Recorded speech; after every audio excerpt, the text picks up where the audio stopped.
One of the favorite topics of any rabbi is to discuss education.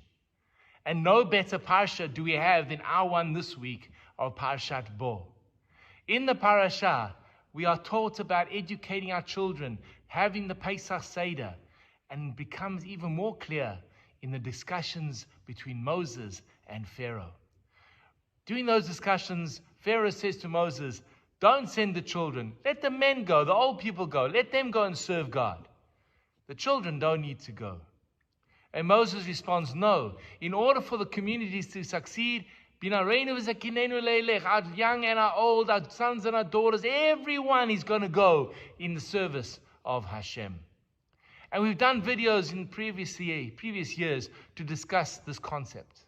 But I'd like to focus on one part of this verse that we have not discussed as yet, and that is the very beginning.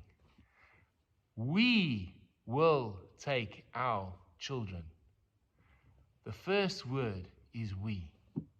We have a major problem within education, and that is the Torah tells us in the words of the Shema, "V'shinantam levanecha," you must teach your child.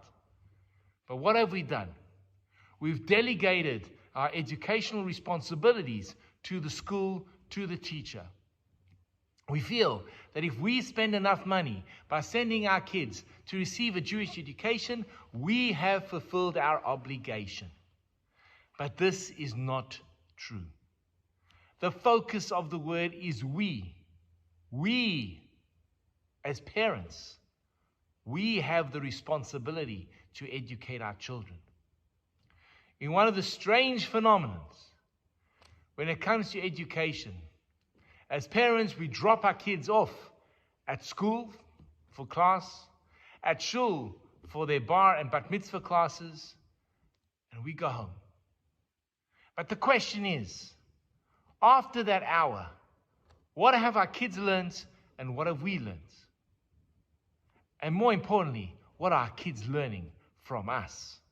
Because if we are only teaching our kids that the responsibility of education and your bar mitzvah is to go to the rabbi or the institution or the school, nothing to do with me, I can guarantee that the child will learn that lesson. And no matter how amazing and talented the educator is, the message of the parents drowns out any lesson from the teacher.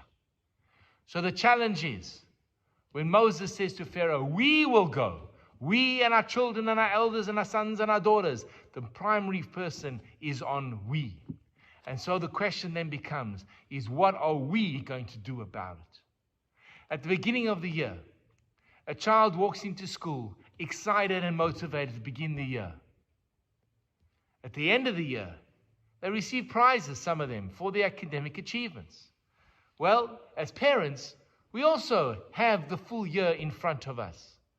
We put our kids to school, but let's ask ourselves the question, what are we doing? How are we growing in the year? What are we doing to improve ourselves, to deepen our knowledge, to broaden our horizons and our understandings of our Judaism? How are we going to inspire our children? And therefore the challenge is on the we.